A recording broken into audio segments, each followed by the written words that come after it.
ज्ञान वो इन्वेस्टमेंट है जिसका डिविडेंड यानी मुनाफा जीवन के अंत तक मिलता रहता है। मैं ऐसा मानता हूं कि एक सामान्य जिंदगी जीने के लिए इंसान को रोटी, कपड़ा और मकान के अलावा यदि किसी चीज की सबसे ज्यादा जरूरत होती है तो वो है एजुकेशन यानी शिक्षा। यदि आपके पास धन है तो आप उसे गोल्ड में कन्वर्ट कर सकते हैं, पर याद रखें, धन हो या सोना, दोनों को कम होने का या खो जाने का डर हो सकता है। पर यही धन को अगर हम नॉलेज में इन्वेस्ट करते हैं तो वो कभी कम नहीं होगा और ना ही उसकी चोरी हो सकती है।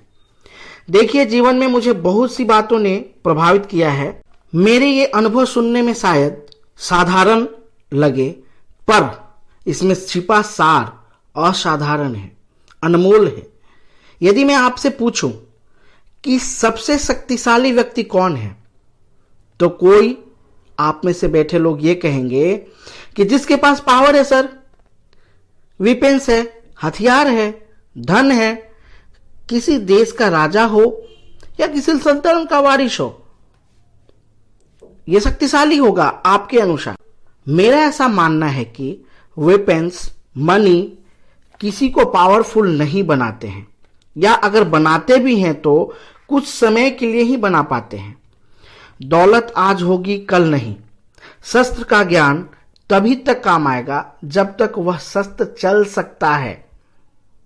पर याद रखें, शास्त्र का ज्ञान शस्त्र के ज्ञान से ज्यादा असरदार, प्रभावशाली और शक्तिशाली होता है। अब देखिए, एक राजा ने कितने राज्यों पर विजय प्राप्त की, कौन कौन से शस्त्रों का इस्तेमाल किया, कितने सैनिक थे, यह शायद आपको याद ना हो, पर जीरो की खोज किसने की, बल्ब का आविष्कार किसने किया, राष्ट्रगान किसने लिखा, यह आपको जरूर याद रहेगा। इतिहास गवाह है कि एक राजा अपनी शक्ति के बल पर केवल वहीं तक पूजा जाता है जहां तक उसका साम्राज्य फैला होता है कि नहीं? वह केवल अपनी प्रजा का ही प्रिय होता है। पर ज्ञान की कीर्ति फैलाने वाले Albert Einstein, William Shakespeare, Aryabhata, Rabindranath Tagore सिर्फ अपनी जन्मभूमि में ही नहीं बल्कि पूरे विश्व में पूजे जाते हैं। संपूर्ण मानव जाति के लिए वो प्रेरणा स्रोत हैं। ज्ञान का धनी व्यक्ति हमेशा ही सम्मान और आदर योग्य होता है, क्योंकि ज्ञान वो कवच है, वो शील्ड है जो आपके जीवन में आने वाली कठिनाइयों से आपकी रक्षा करता है या रक्षा करेगा। फिर किसी भी शस्त्र को आपको आवश्यकता नहीं होगी।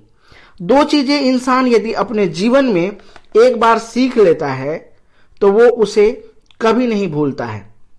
एक है तैरना, स्विमिंग, दूसरा है साइकिल चलाना। सालों बाद भी अगर आप इन क्रियाओं को करेंगे तो भी इस बात की चिंता नहीं होगी कि आपको स्विमिंग करना या साइकिल चलाना याद नहीं है। काश कि हम पढ़ाई भी इसी नजरिए के साथ करते। देखिए, महाभारत में जब गुरु द्रोणाचार्य ने एकलव्य को अपना शिष्य मानने से और अपने गुरुकुल में लाने से इनकार कर दिया था, तो एकलव्य ने क्या किया आप सब जानते हैं।